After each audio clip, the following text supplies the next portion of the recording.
आपका स्वागत है। जैसे कि हम आपको कक्षा 3 में अंग्रेजी और गणित का अध्ययन करवा रहे हैं। अभी पिछले 2 दिनों में हमने वन वर्ड यानी एक शब्द में उत्तर वाले प्रश्नों को पढ़ा और आपको याद करवाने का प्रयास किया। अब आज फिर हमने 5 प्रश्न लिखे और इनके उत्तर। इसमें आपका पहला प्रश्न है ए PERSON पर्सन। पर्सन हम कहते हैं किसी व्यक्ति को। WHO हु मीन्स होता है जो।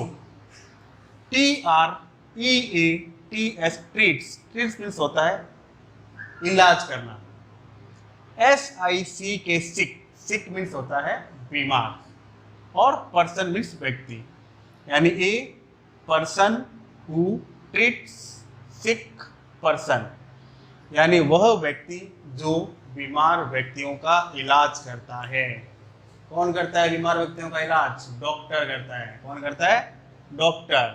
तो डॉक्टर की स्पेलिंग होती है DOCTOR डॉक्टर। डॉक्टर को हम हिंदी में क्या बोलते हैं? चिकित्सक। क्या बोलते हैं? चिकित्सक। तो पर्सन क्या था आपका? A person who treats sick person, वह व्यक्ति जो बीमार व्यक्तियों का इलाज करता है। तो इसका आंसर हो गया डॉक्टर। फिर person number 2, the PLACE place means क्या होता है? स्थान। क्या होता है? स्थान। WHERE वेयर मतलब जहां। THING थिंग्स मीन्स होती है वस्तुएं। और SOLD सोल्ड मीन्स होता है बेचना। A palace where things are sold, वह स्थान जहां वस्तुएं बेची जाती है। आपको वस्तुएं खरीदनी है तो आप कहाँ जाते हो? दुकान पर जाते हो। तो स्थान का नाम क्या हो गया? Shop. SHOP shop. Shop means क्या होती है? दुकान। तो पर्सन क्या था? The palace where things are sold. The palace where things are sold. तो आंसर हो गया इसका shop. Person number 3, the PLACE place. Place means स्थान। WHERE वेयर मीन्स जहां। FOOD फूड मीन्स भोजन। COOKED कुक्ड मीन्स बनाना या पकाते हैं। वह स्थान जहां पर हम भोजन बनाते हैं। तो भोजन क्या बनाते हैं? घर में, रसोई में। तो रसोई घर को इंग्लिश में क्या बोलते हैं? किचन। क्या बोलते हैं? Kitchen. KITCHEN KITCHEN kitchen. Kitchen means रसोई घर। तो पर्सन क्या था? The palace where food is cooked. The palace where food is cooked. तो आपका आंसर हो गया किचन। किचन यानी रसोई घर। KITCHEN kitchen. फिर अगला पर्सन, ए पर्सन मीन्स व्यक्ति, हु जो। STEALS स्टील्स मीन्स होता है चुराना। क्या होता है? चुराना। यानी वह व्यक्ति जो चुराता है, यानी वो चीजें चुराता है, हम क्या बोलते हैं उसको? चोर। क्या बोलते हैं? चोर। और चोर को क्या बोलते हैं इंग्लिश में? अपन थीफ। THIEF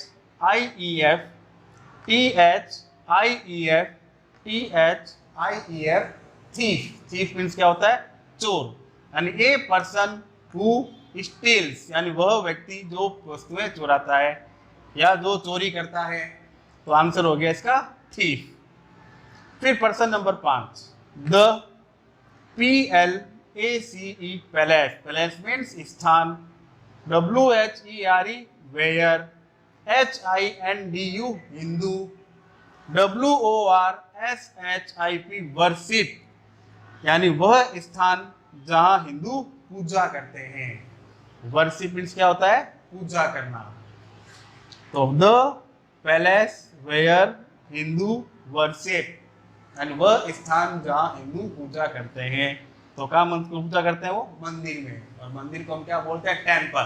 क्या बोलते हैं? Temple, TEMPLE, temple. The palace where Hindu worship, तो इसका आंसर हो गया टेम्पल। तो ये 5 तो हमने वन वर्ड लिखे हैं, इनको आपको कॉपी में उतारना है और इनको याद करना है। एक बार फिर इनका रिवीजन करते हैं अपन। देखो पर्सन नंबर 1 था, a person who treats sick person, वह व्यक्ति जो बीमार व्यक्तियों का इलाज करता है, तो doctor, DOCTOR, doctor. The palace where things are sold, वह स्थान जहां वस्तुएं बेची जाती है, तो शॉप, SHOP, शॉप मीन्स दुकान। A palace where food is cooked, वह स्थान जहां खाना बनाते हैं या खाना पकाते हैं, तो kitchen, KITCHEN, kitchen. A person who steels, वह व्यक्ति जो चुराता है, तो THIEF, थीफ, थीफ मीन्स चोर। और the palace where Hindu worship, वह स्थान जहां हिंदू पूजा करते हैं, TEMPLE, टेम्पल। तो इनको कॉपी में लिखना है और इनको पढ़ने का अभ्यास करना है। अब विषय गणित। विषय गणित में हमने अवरोही क्रम के बारे में कल पढ़ा था, यानी ऐसी संख्याएं जो घटते क्रम में लिखी जाती हो, यानी बड़े से छोटे की ओर, तो वो लिखने का तरीका अवरोही क्रम कहलाता है। तो कल हमने इसकी परिभाषा पढ़ी थी और कुछ सवाल किए थे। आज फिर हम उसी प्रकार से इन 5 सवालों को हल करने का प्रयास करते हैं। तो देखिए प्रश्न नंबर 1, 45, 36, 12, 28 और 18, इसको आपको अवरोही क्रम में लिखना है, यानी बड़े से छोटे की ओर, यानी घटते क्रम के अंदर।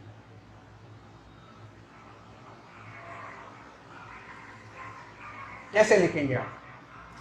पहले तो संख्या देखिए आप, 45, 36, 12, 28 और 18, सारी संख्याएं अलग अलग है। जब सारी संख्याएं अलग अलग हो तो संख्या देखिए सब 2-2 अंकों की है, इकाई दही, इकाई दही, इकाई दही। तो आपको क्या करना है, इस प्रत्येक संख्या के दहाई अंक का ध्यान से देखना है।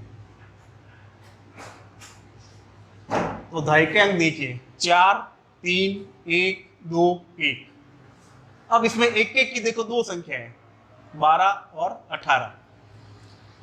3 की 1 है, 2 की 1 है, 4 की 1 है। तो दहाई के अंकों में देखिए आप, इसके अंदर आपको सबसे बड़ा अंक कौन सा है? तो दहाई के अंकों में हम देखें तो हमारा जो सबसे बड़ा अंक है वो है 4। कौन सा है? 4। और 4 से पूर्ण संख्या कौन सी बन रही है इसके अंदर? 4, 5, 45। तो ये आपकी इस लाइन के अंदर संख्याओं के अंदर सबसे बड़ा अंक है 45। तो हमने यहाँ लिख दिया 45। अब 45 तो हमारा हो गया। अब बच गए पीछे 4। अब इनमें फिर देखिए 3, 1, 2, 1। तो ये तो एक एक की संख्या है, यहाँ 2 और 3। तो इन सब के अंदर जो सबसे बड़ा अंक है वो है 3। कौन सा है? 3। अब 3 से जो पूर्ण संख्या बन रही है वो कौन सी बन रही है? 36। तो हमने यहाँ लिख दिया 36। अब 36 भी अपने स्थान से हट गया। अब रह गई 3 संख्याएं, 12, 28 और 18। अब इसका दायिकांक देखो 1, 2, 1। तो इसके अंदर 2 और 1 है, तो 1 छोटा होता है और 2 क्या होता है? बड़ा होता है। तो 2 से जो संख्या बन रही है वो कौन सी है? 28। अब बच गए 2 अंक, 12 और 18। अब ये 18 और 12 में पता ही है आपको, बड़े अंक कौन सा होता है? 18 होता है। और जो अंत में संख्या बच गई उसको आप उसके पीछे उतार दीजिए, और ये आपका आंसर। अब देखिए संख्या देखिए 45, 36, 28, 18 और 12, ये सारी संख्याएं घटते क्रम के अंदर लिखी गई है, और ये आपका हल हो गया। अब प्रश्न नंबर 2।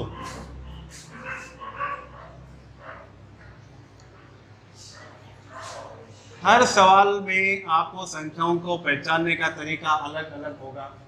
अब इसमें देखिए हमने क्या लिखा है? 214, 237, 244, 262 और 251।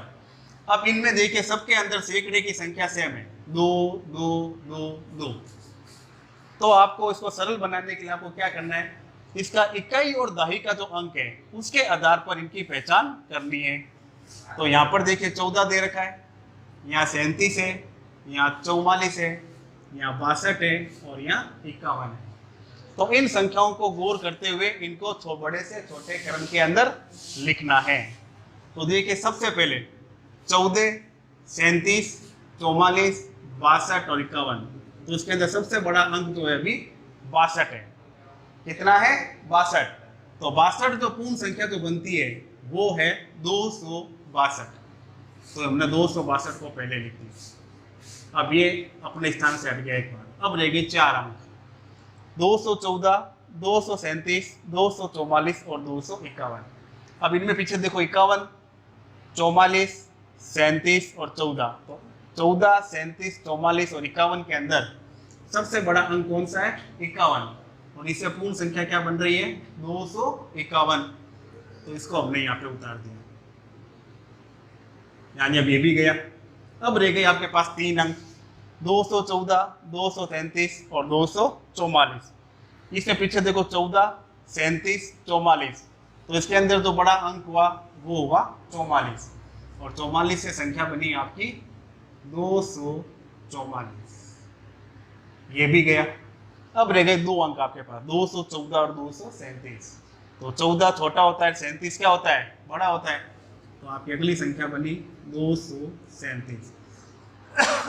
अब जो आपका अंतिम अंक बन गया वो अंतिम अंक को हम सबसे अंत में उतार देंगे।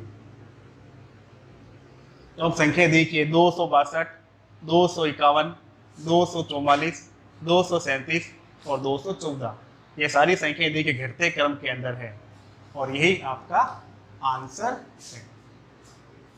हम एक सवाल और कर रहे हैं। इसमें संख्या दे रखी है 370, 540, 230, 680 और 110। अब इनको कैसे करेंगे हम? अब ये सारी संख्याएं अलग अलग हैं। तो संख्याओं को सरल तरीके से पहचानने के लिए हम क्या करेंगे, इसके जो सैकड़े का अंक है, जैसे 3 है, इसमें 5 है, इसमें 2 है, यहाँ 6 है और यहाँ 1 है। तो संख्या क्या है? यहाँ पर अगर सैकड़े के हिसाब से देखें तो 300, यहाँ देखें तो 500, यहाँ देखें तो 200, यहाँ 600 और यहाँ केवल 100। तो इसमें हम लिखेंगे अवरोही क्रम।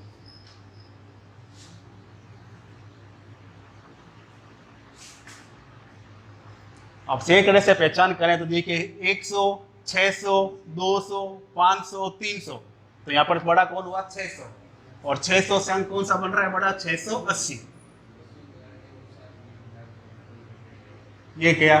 अब 600 के बाद में क्या रह गया? 100 रह गया, 200 रह गया, 500 रह गया, 300 रह गया।